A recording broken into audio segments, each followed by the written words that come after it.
Bonjour à toutes et à tous, je suis heureux de vous retrouver aujourd'hui.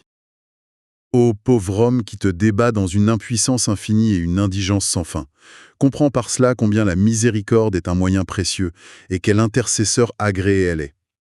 Face à l'immensité vertigineuse de la création, notre fragilité éclate au grand jour. C'est en fait un choc absolu. Oui, c'est une réalisation qui écrase nos certitudes. Ces mots, tirés du Risalé Inour, ils exigent vraiment une contemplation totale. Tout à fait, parce que d'un côté, nous sommes comme une poussière éphémère, tremblante, totalement livrée aux tempêtes de l'existence. Et de l'autre côté se dresse la majesté infinie du Créateur. Chaque battement de cœur, chaque respiration, n'est en fait qu'un fil suspendu au-dessus du gouffre de notre propre néant. C'est exactement l'objet de notre exploration d'aujourd'hui. Comprendre cette mécanique paradoxale. Comment notre plus grande faiblesse devient-elle en réalité notre seule véritable force?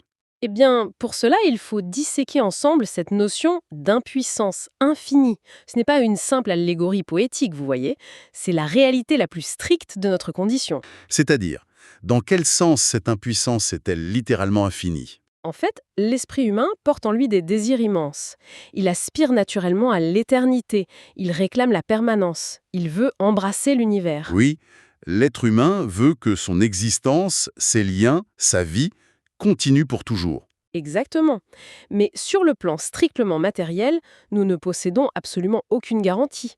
Même pas sur le souffle que nous allons prendre dans la seconde qui suit. Ah, je comprends. C'est ce contraste vertigineux entre des ambitions éternelles et un corps physique si vulnérable qui crée cette faiblesse totale. Absolument. Chaque mot de ce texte engendre le suivant avec une logique implacable. Puisque nous n'avons aucun pouvoir pour garantir cette éternité que nous réclamons de tout notre être, la nécessité d'une miséricorde divine devient absolue. C'est très frappant. En vous écoutant, une image très concrète m'est venue à l'esprit, l'image d'un nouveau-né. C'est une excellente métaphore pour illustrer cela. Parce que voyez-vous, un nourrisson n'a littéralement aucune force physique. Il ne peut rien faire par lui-même. Mais ce sont très exactement ses larmes et sa fragilité extrême qui mobilisent instantanément toute la puissance et la protection de ses parents. C'est tout à fait ça. Sa vulnérabilité est son langage le plus puissant. Et de la même manière, si l'on suit cette logique, notre pauvreté existentielle n'est pas un défaut honteux. C'est une boussole? Exactement. Une boussole parfaite sans la moindre déviation qui pointe vers la grâce du souverain éternel.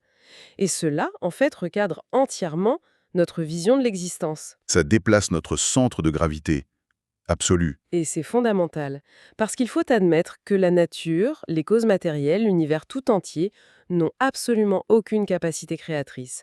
Leurs mécanismes apparents sont dénués de force propre. Attendez, c'est un point sur lequel l'esprit d'aujourd'hui pourrait bloquer. Qu'en est-il des lois de la physique, de l'ordre matériel que nous observons tous les jours? L'ordre cosmique n'est que la vitrine majestueuse de l'art et de la volonté du seul créateur. La matière est inerte, elle est aveugle. Donc, croire que la nature ou la matière agissent par elles-mêmes. C'est une illusion destructrice, une erreur de perception immense. Rien n'est dû au hasard. S'attribuer le moindre pouvoir, ou l'attribuer à des causes matérielles, c'est ignorer la vérité première. Chaque phénomène n'est que sous son contrôle. C'est vertigineux de penser le monde ainsi. Tout ramène invariablement à l'unique. Absolument tout. Et cela donne tout son sens à la fin de la citation. Réaliser ce besoin absolu devient le véritable intercesseur agréé. Ce n'est pas une défaite écrasante. Non, bien au contraire. C'est l'élévation suprême de l'âme. C'est une prise de conscience qui métamorphose tout, même la façon dont nous abordons nos propres limites. C'est une réflexion qui bouleverse toute l'expérience humaine. Car si notre faiblesse infinie est l'unique clé de la miséricorde divine, alors les épreuves et les douleurs de l'existence ne sont plus du tout des tragédies aveugles. Ce sont des invitations intimes, directes et éclatantes. Elles surgissent pour briser notre illusion de contrôle matériel, afin que l'être trouve enfin son refuge définitif dans l'essence éternelle.